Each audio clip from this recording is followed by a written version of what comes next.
Namo tassa bhagavato arahato samma sambuddhassa. Namo tassa bhagavato arahato samma sambuddhassa. Namo tassa bhagavato arahato samma sambuddhassa. Buddhang namang sanghang namasami. So I'd like to welcome everyone this evening. And so it's a nice evening to gather together online to do some meditation and listen to some Dhamma. Here in Winnipeg, it's minus 22 degrees right now. So it's now much nicer to do stuff like this online than in person right now. So this morning at the in-person morning program, we started doing some of the chanting, and uh, and as the chanting was going on, and afterwards, we discussed about the chants and about some of the benefits of chanting. And I was, telling the story that I told to everyone here a few weeks ago about how sometimes when we learn these chants and we memorize these chants, we'll see that sometimes they just really like pop up in our daily life. Like it'll just kind of come up on its own, like, and it'll be like a chant which really fits that particular circumstance or that particular time. Um, and so we were discussing this morning, and then later on in the day, I was speaking to someone and he was bragging to me because he had just recently had an opportunity to chat with a celebrity online, and uh, and it didn't interest me at all. I was just, I was like, it's not where I, have my aims and values in my life. It's not something, I hold up as very important in my life. And this one of these verses from one of our chants just came into my head. It was this one, Vevanniy'amhi ajjhūpagato pabbajitena abhinham paccavekkhitabbam. I hope I got it right. And it was this from this chant we do, which is the 10 things to be reflected on again and again by one who has gone forth. And so this one, um, as far as I understand it, I'm no Pali expert. I haven't put a lot of effort into learning much Pali, but this is one that we actually have a bit of a mistranslation on. So we translated it on I should abandon my I'm no longer living according to worldly aims and values. This should be reflected on again and again by one who has gone forth. But the actual meaning of it is like I have gone to castelessness.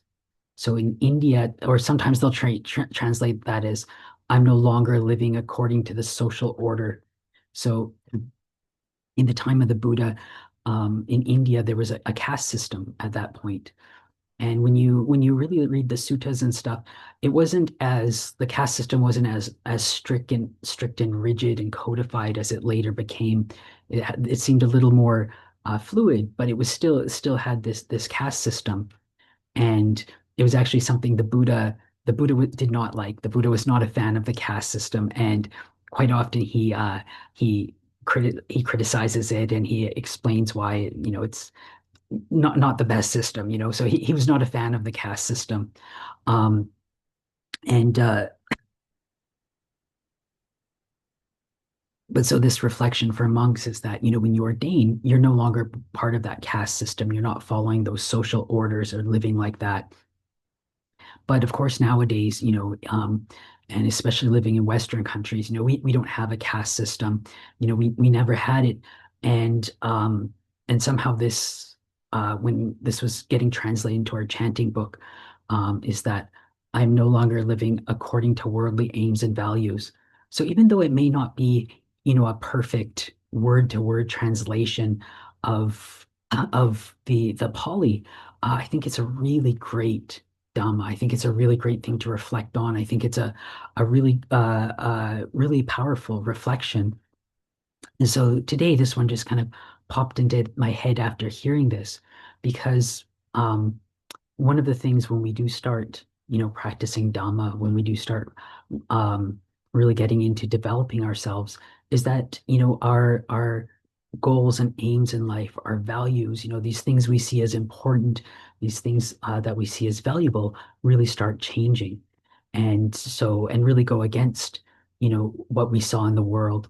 So a lot of times, uh, when we talk about practicing Dhamma, they'll refer to it as going against the stream of the world or going against the current of the world. So the world is all pushing in one direction and we're swimming upstream against it. That's why it's not always so easy. It's tough swimming upstream sometimes. But so this is I think a really important reflection for us.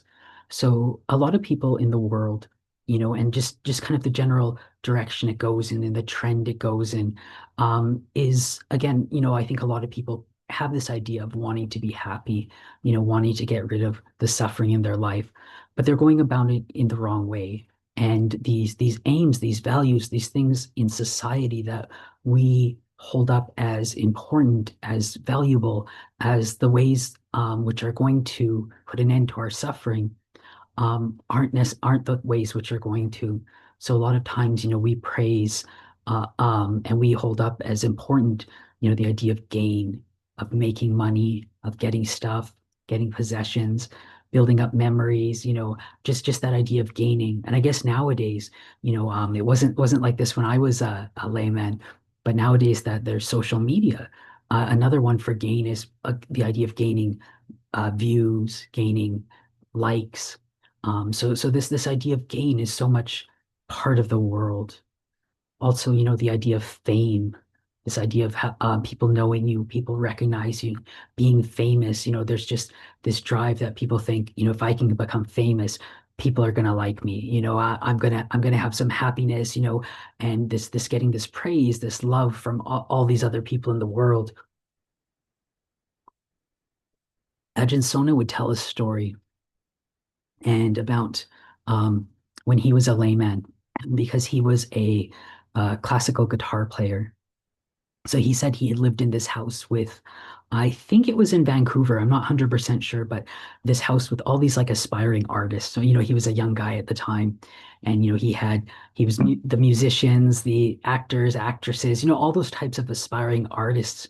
And Ajahn Sona had just started getting into Buddhism, started getting into practicing Dhamma, and sometimes when you're new to it you can be a little zealous in your in trying to teach everyone around you about it, because which we can understand, because it's something which is new, you're interested, you're finding it's changing and changing your life and making your life better. So Ajahn Sona talks about there was one lady who was living in the house, and she was an aspiring actress. And he said, she was going about it the very like cliche, stereotypical way of going about it, like, being the a waitress part-time and then, trying to become an actress. And so Ajahn Sona was saying that, he said to her, oh, well, the only reason you want to become an actress is because you think it'll make you happy. And she's like, no, no, I don't want to be happy. I just want to be an actress. And so he kept going with this. Yeah, yeah, but like the reason you want to be an actress is because you want to be happy. You think this will make you happy. And she just kept getting more frustrated and be like, I don't want to be happy. I just want to be an actress. And he just kept pushing it and pushing it. And finally she apparently just yelled at him. She's like, I don't want to be happy. I just want to be a goddamn actress. And pardon my language, that was how the story went. And and so he would use this story as an example of not giving unsolicited advice, not just going around trying to preach and teach everyone out of the blue, which of course, is very good. But I think also, you can look at this and see that for her, like, it didn't even really register to her that the reason she was doing this and going after trying to be an actress was to be happy, but it was just so ingrained, that idea of, trying to be famous, trying to be well known, trying to get your name out there. was just something really important because again, this is something we so much value in the world.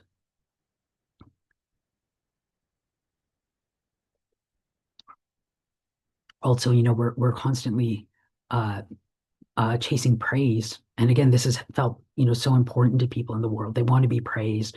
They want to be told they're good. They want to have a good reputation about them. They want to, constantly get some kind of that positive feedback. And and this is just again so much in the world. And again, I think even more now with the social media that this praise, you putting something online and people's, commenting nice things about it or liking it or whatever else they do with it, and this becomes really important for people, and a lot of their self-worth and a lot of their effort and energy is put into this. And then the final one is that, people in the world, they're so much looking for, just pleasure, just straight up pleasurable experiences, uh, avoiding unpleasant experiences. And so these are we call these the worldly winds. So those are the four, those all come in pairs. So those four of the eight worldly winds. And then the other ones are the exact opposites of those. But so again, yeah, in the world, these are what people are chasing, and so many people find that, oh, if I can get a certain level of fame, if I can get a certain level of position, of title or recognition, that this means I'm important. This is what I'm chasing. But when we come to practicing Dhamma, we're looking in the opposite direction. We realize that those things and holding those as our values, those the things we find very important. We're doing that in something which isn't permanent. You know, those things can change in an instant. You can go from being on top to on bottom in an instant. You can get a promotion at work, you get a new title, everyone knows you, and then the economy takes a turn and you lose everything, you lose your job. So when we come to practice Dhamma, we're going in the opposite direction. A lot of the uh, what we're finding important, our aims and values, is this idea of, creating goodness in ourselves, and creating and doing what's good for ourselves, doing what's good for others. So we're really looking at the idea of trying to develop ourselves. So, we find important these developing our sila, our actions by our body and speech, and working at trying to make that pure. We work at developing our generosity, and we work at developing our mind because we're going in the direction of we want to put an end to suffering. We want to create this inner refuge, this inner strength. We want to create this thing that is not going to disappear, that will eventually become permanent. We want to move towards enlightenment. So these we are some of these values we take in. The idea of renunciation, the idea of being contentment, just being content with what we have. We don't need more. Right now, as long as we've got enough, it's good enough. And developing these mind states to put an end to suffering. But I think it's really important also when talking about this is to recognize that. So, when we have these different values, we do have these different aims in our life. Our aim isn't to become rich. Our aim is to become good. Our aim is to develop our meditation, develop our wisdom, put an end to our suffering. So even when we have these different goals, that doesn't mean we have to be afraid of some of the worldly successes or these goals that people have in the worldly life, because sometimes it's easy to uh, take that up a little wrong. And so, for example, like if you're at work and you get a promotion, you don't have to be afraid of that. You don't have to be like, oh, I can't take the promotion. That's going in the wrong way. That's just going for fame or praise or getting a title or position. You don't have to be afraid of that. Or if you get a raise at work, you don't have to say, no, I can't take more money. That's just going in the wrong direction. That's getting, away from the goal. But it's to bring a certain amount of wisdom and a certain amount of reflection into these things. So, when you do, for example, say you get a promotion, just recognizing that, I'm not seeing this as the highest value. Yeah, promotion, okay, great. It's, for it can help with work. It's, maybe going to a job that I enjoy more, but it's not picking that up and holding that as what we view as the most important. And also, bringing up some reflection with this, like, okay, this isn't permanent. It can change, and so or for example, if you get a raise at work and you get more money, you can just thinking, okay, yeah, that's not the that's not the most important thing in the world, but yeah, maybe with the more money I can use it to do good, or this or that. So it's not like everyone's expected to live as like a renunciant monk or nun in the middle of the forest, but just to remind ourselves that with these things, they aren't the main goal of what we're working for. They're not the what we hold as the highest.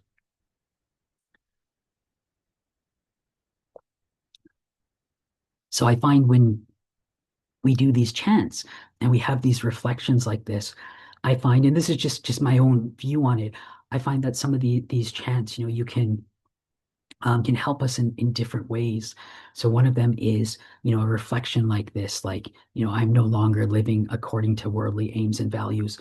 You can use it as initially as a bit of an aspiration, a bit of a goal. Okay, I want to start working towards this, to being able to see like this and have that as my goal. Because again, these things don't just happen right away. It's not just, one act of will and we'll be like, okay, I'm going to completely change the way I think about this. It takes some effort, it takes some practice. And as we start developing our practice and we start, learning and developing our wisdom and our ability to reflect, then, these, our aims and values are going to start changing.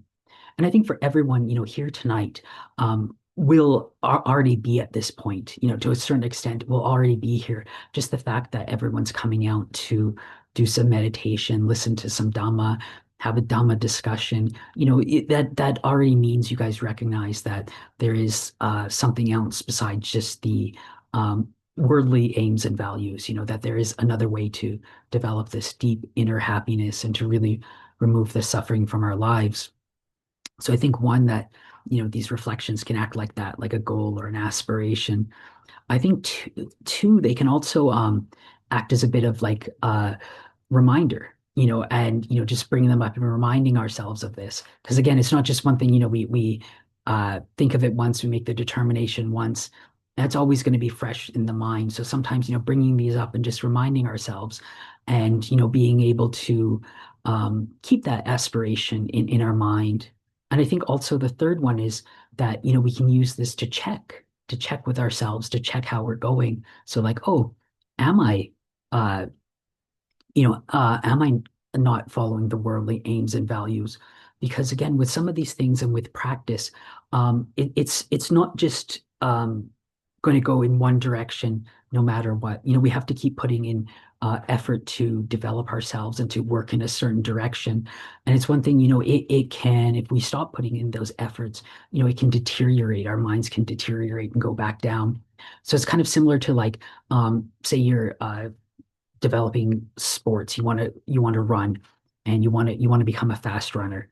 And so, you've been training, you're working really hard, and you get up to the point where you can run like a 6 minute mile. And it's like, yeah, that's really great. I'm doing really great. And then you're like, okay, well, I've got to this point, I've got to this where my goal was at. So now I'm going to stop training and everything, and I should just always be able to run that 6 minute mile. But that's not what's happened. You stop the training, you stop the working, and then you're going to get a little more out of shape, little more out of shape, and then eventually you're not able to do that anymore. So it can be the same with practice. We have to keep putting in some effort to keep developing and keep working in the right direction. And it can also happen to monks as well too. A monk maybe starts getting famous and or starts getting well known or starts getting a lot of gains, and then over time just slowly start, it's a slippery slope, and you slowly start going in the wrong direction, and then all of a sudden it's like that's what's important to you. It's not how many things have you let go of, how much have you developed. It's how much fame you get. That so it can affect everyone in life. And I think it's important for us to be able to bring up these reflections and work on, on our goals. And so I'd like to offer that to everyone as a bit of a reflection for this evening.